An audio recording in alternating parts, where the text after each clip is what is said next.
A pediatra Carolina Capurusso já está aqui com a gente. Ela vai dar essas dicas para evitar que essas crianças adoeçam mais frequentemente e também ajudar a tratar essas doenças quando elas já chegaram.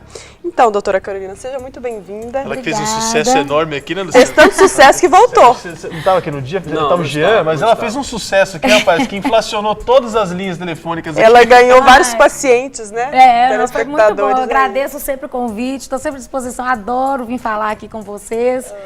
E assim, é sempre bom estar perto para poder ajudar, poder ser instrumento de Deus, explicar para as mães, explicar para quem não conhece, né? Porque é difícil. Isso. Eu brinco que eu também sou mãe de 2, aí todo mundo pergunta, e os seus? Eu falei assim, tudo encatarrado, né? Porque é filho de pediatra, porque não tá encatarrado, entendeu?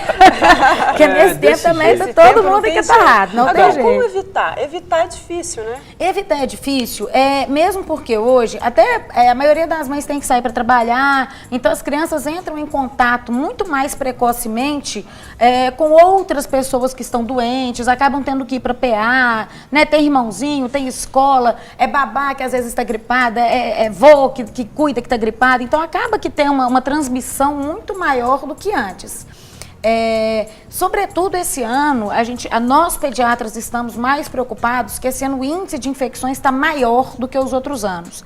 Tá? Só para ter uma ideia, o Ministério da Saúde e Sociedade Brasileira de Pediatria mandou até um encarte para todos os pediatras, no site tem falando, uma coisa que tem assustado muito a gente esse ano, não sei se vocês ouviram falar, que foi sobre a coqueluche, que voltou à tona esse ano. Assim, só para vocês terem ideia, ano passado foram mais ou menos 15 mil casos notificados. A notificação é mais ou menos 1/3 do que é, na verdade, com 74 mortes de nenéns com menos de 6 meses. Uau. Meu Deus. Esse ano, só na metade do ano, já atingiu o número de casos notificados do ano passado. Na metade do ano, nós já atingimos esse número. Então, assim, é preocupante, nós estamos preocupados. Os pediatras, muitas vezes, ficam sem saber como lidar.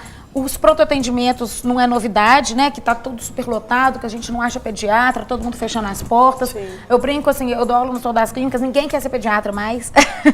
Falei assim, não, gente, calma, o pediatra de consultório é boa, vale a pena. Porque assim, é preocupante, as mães têm uma demanda muito grande. Para o próprio pediatra de pronto atendimento é muito difícil, porque eu falo assim, da mesma forma como os meus pacientes confiam em mim, eu confio nas minhas mães. Então, eu fico tranquila de virar para uma mãe minha, pegar um bebê de 2 meses com uma febre alta, por exemplo, falar assim, é vírus, mas pode virar alguma coisa. Me liga de 12 em 12 horas para falar como que o menino tá. O pediatra de pronto atendimento, ele não tem isso. Não tem esse contato. A mãe não conhece o pediatra e o pediatra não conhece a mãe. Ele não sabe se a mãe é uma doida desvairada que fica com o menino, que joga o menino, se vai voltar, se não vai voltar, se o trem vira uma meningite. Então, assim, eu até brinco no meu consultório e falo assim, olha, pra gente que tem o vínculo com o paciente é fácil. Para o médico de pronto atendimento é muito difícil. Sim. É muito, porque ele não sabe história. Mas mesmo assim não é tão fácil assim para quem tem paciente. É menos difícil, digamos assim, que você tem você pode acompanhar. Eu digo porque a gente liga, eu mesmo ligo, a minha esposa liga todo dia para a pediatra da minha filha, que é a Daniela, um abraço, Dani. Eu sei que você deve estar assistindo a gente, mas todo dia, porque eu tenho minha catarrentinha lá, né? De 1 ano e 4 meses, e essa época do ano, inclusive eu quero até fazer uma pergunta. Quando é que a gente diferencia uma gripe longa de uma possível alergia? Tá, o que acontece? Acaba que nesse tempo do ano, especificamente, que é frio, que é seco, que venta e que tem poeira, tá? Então, tudo começa, que a gente fala como se fosse um quadro alérgico, teoricamente, que é uma rinite vasomotora, uma faringite, que estimula a secreção nasofaríngea, que estimula o neném começar um catarro branco, né? Que a gente fala, um branco, aquele transparente. E isso... É porque a gente antes de ter filho, Maurício e Luciana, vocês vão entender, a gente acha que aquele mais amarelo, que é o pior, nossa, tá amarelo, tá... Na verdade, não, é porque já tá curando, né, doutora? E assim, o que acontece? Lá no início tem aquele transparente. Então, começa tudo com essa eu falo assim, hipersecretividade, ou seja, uma alergia. Como é que é aí, doutora? Uma hipersecretividade, gostou? Vou falar umas palavras mais difíceis para você. Então, assim, tudo começa com esse aumento de secreção por causa do tempo, por causa disso, por causa daquilo. Aí eu brinco, bactéria, vírus, sapo, brejo, gosta de umidade, gosta de onde onde fica essa secreção, fica acumulada. Então começa a vir o olho, começa a vir o nariz e tudo. É o ambiente mais propício para um vírus, para uma bactéria se proliferar. Sim. Eu costumo brincar que é como se você tivesse uma pele íntegra. Eu falo isso para as minhas mães para vocês imaginarem. Se você pegar um braço sem lesão nenhuma e colocar numa lama, num barro, esse braço provavelmente não vai ter infecção. Se você tiver um corte nesse braço e colocar esse braço numa lama, numa coisa, aquela parte da ferida vai infeccionar. É a mesma coisa. Se o menino não tem nada, tá bonitinho, tá num tempo de calor, não tem nenhuma coisa propícia para o menino começar a ter secreção, começar a ter essa questão alérgica, se ele não tem isso, pode até vir umas bactérias, mas eles não têm onde ficar. Se você já tá com esse quadro, nariz escorrendo, tossindo, tarará, tororô, encostou, pegou. Entendeu? Sim. Então, aí começa assim. E depois vem gripe atrás de gripe, atrás de gripe. Aí o corpo da gente, quando a gente está em algum processo inflamatório, algum processo infeccioso, é o que eu falo para as minhas mães, a imunidade abaixa. Então, muitas vezes elas me perguntam, Carol, essa gripe pode virar pneumonia? Eu falei assim, a gripe em si, o vírus não.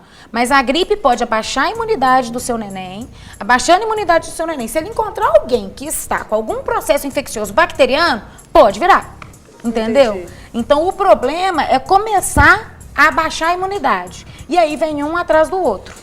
Deixa eu aproveitar. Fazendo uma consulta aqui particular. Tá doido aqui. Pode consultar. Mas, doutora Carolina, deixa eu aproveitar então te perguntar o seguinte. A gente, são tantas opiniões, marinha de primeira viagem, a gente né? São tantas opiniões, mas enfim.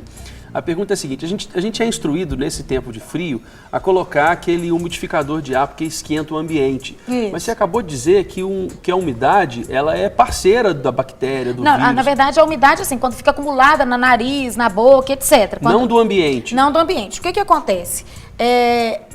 O umidificador de ar, ele é muito bem-vindo, mas tem que tomar cuidado. Por quê? A maioria dos umidificadores de ar, eles esfriam o ambiente. Então, eu costumo dizer que eu gosto muito do umidificador de ar agosto, setembro, outubro, porque tá quente e seco. Então, o que ele faz? Ele aumenta a umidade, diminui a poeira, abaixa a poeira, você diminui um pouco essa transmissibilidade, diminui um pouco a polinização da primavera e etc, tá? No tempo frio, sobretudo quem mora nessas regiões mais altas de Belo Horizonte, que é mais frio, muitas vezes, se você liga o umidificador à noite, gela o quarto do menino de madrugada. Então, tem que tomar cuidado. E o frio prejudica.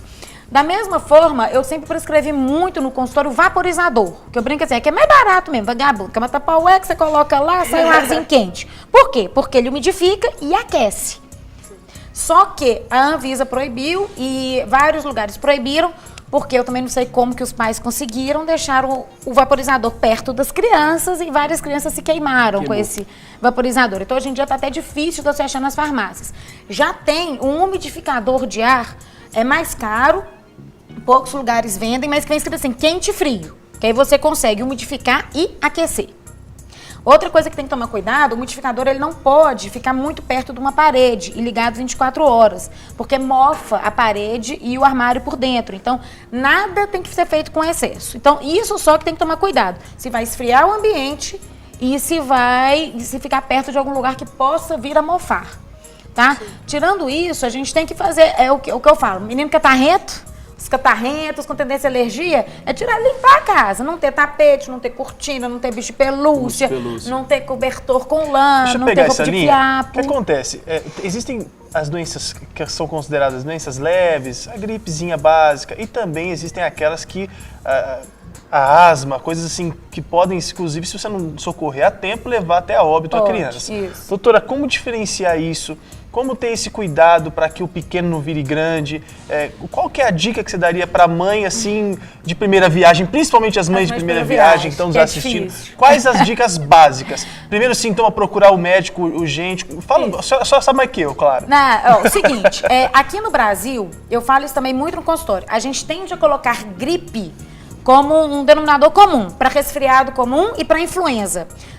Quem fala inglês sabe, né, que gripe em inglês chama influenza, ou seja, gripe, se a gente for colocar pela nomenclatura correta, a gripe é uma infecção virótica, ou seja, o menino fica moado, o menino tem febre, o menino tem nariz escorrendo. Isso é uma gripe, isso é uma infecção virótica.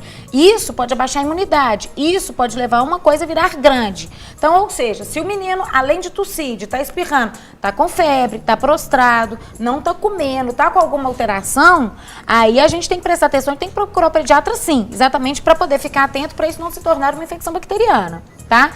Se for, por acaso, um resfriado comum, que é essa rinite vasomotora, que é esse nariz escorrendo, é um menino brincando, pulando, dando salto até aqui e o nariz pingando. E isso fala muito mais a favor de um processo alérgico que necessariamente uma infecção. Sim. Entendeu? Então, assim, começou o nariz pingar, começou o menino a tossir, a espirrar, o que eu falo para as mães? Lava o nariz. Aí fala assim, mas quanto mais eu lavo, mais sai. Eu falei assim, ótimo, você não está deixando o vírus ficar lá dentro. Sim. Você tem que lavar. A febre, então, é um indício maior que pode ser alguma coisa mais séria. Isso. Quando tem febre, com certeza, assim, na grande maioria das vezes, tem um processo infeccioso associado. Pode ser um processo virótico ou pode ser um processo bacteriano, tá? O processo virótico, claro que nem tudo a gente considera 100%, porque a medicina é uma caixinha de surpresa, mas em geral, como que a gente diferencia um processo virótico ou de uma gripe para um processo bacteriano que está piorando, tá? O virótico, geralmente assim, tem febre baixa, geralmente são menos de 3 picos febris por dia, e geralmente febres menores do que 38,5. E outro sinal, o menino durante a febre fica moado, fica lá prostradinho, deu antitérmico, o menino acabou a febre, o menino virou uma espoleta. Você fala assim, meu Deus, esse menino tava podre, tá ótimo. As mães chega até no consultório e fala assim, doutor, eu juro que ele tava ruim. Eu falei assim, não, eu sei. Eu acredito em você. Tá quebrando o consultório. Tá quebrando o consultório. E o processo bacteriano, geralmente é um processo que, geralmente são mais de 4... Se você, acabou o tempo do antitérmico, a febre já está voltando, e a criança fica prostrada, mesmo quando a febre abaixa. Você dá o antitérmico, a febre que está lá 38,5, 39, baixou para uns 37, 36 e pouco, mas o menino continua prostrado, continua inapetente, não quer comer, tá esquisito, tá chorão. Então, aí fala mais a favor de um processo bacteriano. Para quem é leigo, é muito difícil de saber isso. Para os pediatras costuma ser mais fácil, por motivos óbvios. Mas assim, o que eu falo para as minhas mães é o seguinte, menino, parou de comer, prostrou, procura. Entendeu? Ou então chega a mãe para ver assim, doutor, eu não sei o que esse menino tem, mas esse menino tá esquisito, esse menino tá quieto. Aí você pergunta, tá tossindo? Não. Tá tossindo? Não. Ele tá esquisito. Eu falo assim, mãe falou que o menino tá esquisito, procura. Algum trem ele tem. E a mãe sabe. A mãe sabe.